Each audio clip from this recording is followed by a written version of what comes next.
So a question was proposed to a group that I'm inside the group that I'm a part of, and it was about basically like how to live with yourself and inside of a relationship where the thing that you love the most is being questioned or just disregarded as unimportant. Like, how do you live life like that? And there was other questions inside of that, which was around profession and, feeling like the only thing that this person wants to do is their spiritual practice and their spiritual work and what they find to be the most fulfilling for them. And so the relationship part I would like to speak on, because that's what the flow is kind of showing me, especially because I have personal experience with this. And so what I would say to anyone that resonates with that, question is that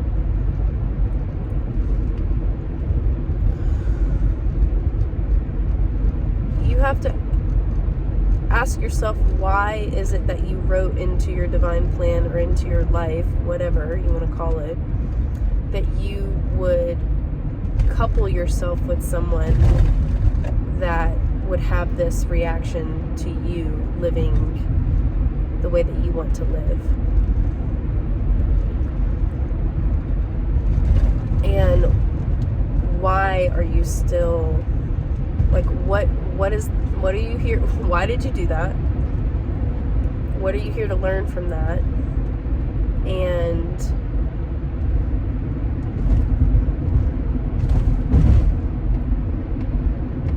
why?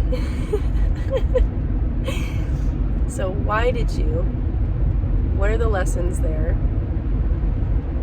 And the way that it was posed was like as if there was a lot of focus on the other person in the relationship. Like, they don't want me doing this, they think this about this person that I'm learning from in my spirituality, and they want this and this and this, and it's,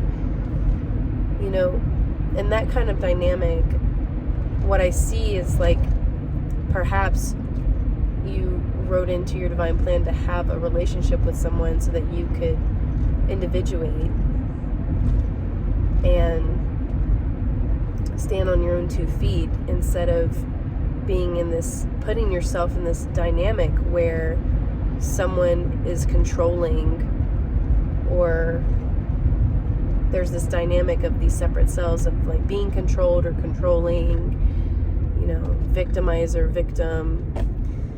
Why is that dichotomy, playing itself out? And probably for you to be able to see that, hey, there's another way. There's another way to be in a relationship. There's another way to be, that you don't have to necessarily be answering to someone. And this isn't me telling anyone what to do, but this is just what's coming to me. Excuse me, indigestion. To share. Because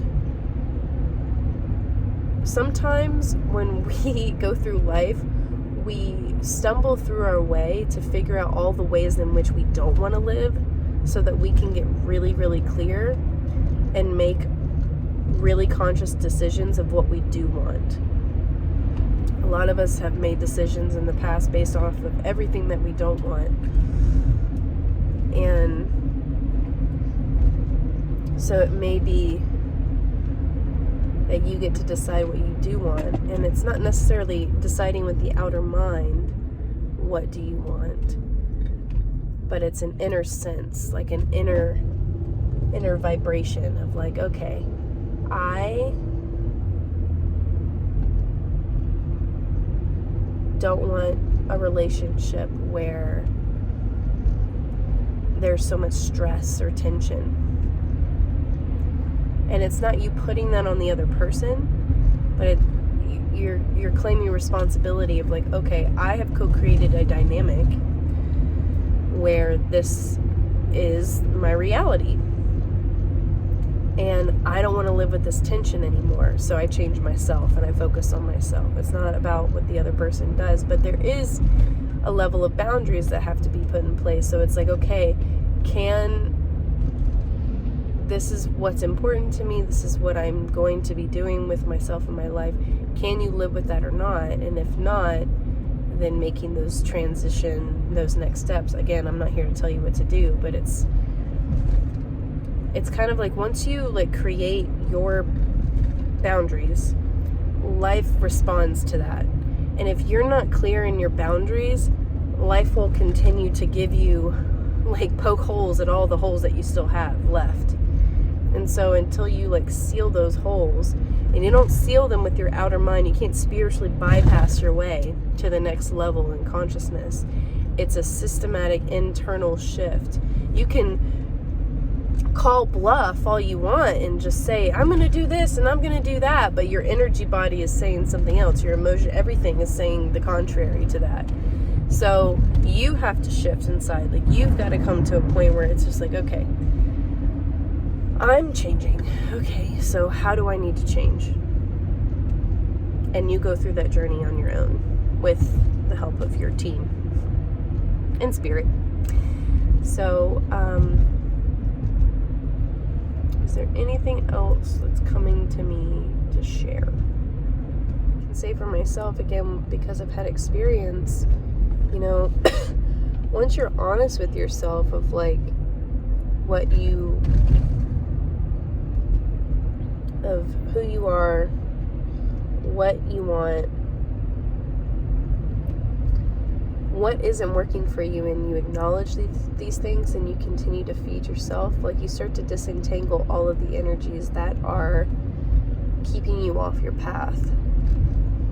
And, you know, there's many things that can thwart someone's spiritual development in their path. One of them being a very stressful relationship. It can be a tremendous growth opportunity if you can see it as that, but, you know, continuing to go back in and back in and back in, I mean, and to patterns, I mean, we're human.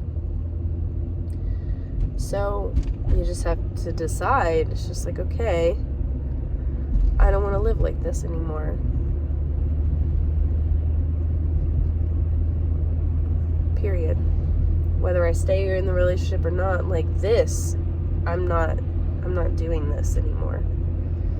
So you make your changes, and if the partner doesn't change, then change alongside you, then you remove yourself from the situation. And I get it that there can be so much emotional momentum and energy built up over time and, you know, entanglement, but it really doesn't take, it's really built up in your own psychology. No one out there is doing anything to you. It's what you've given energy towards to build up in your own mental, emotional identity bodies and physical bodies, if there's any sort of like attachment or addiction. But it's usually bound up in the emotional rather than the physical, and the mental and the identity bodies. So hopefully that's helpful, and talk at you later.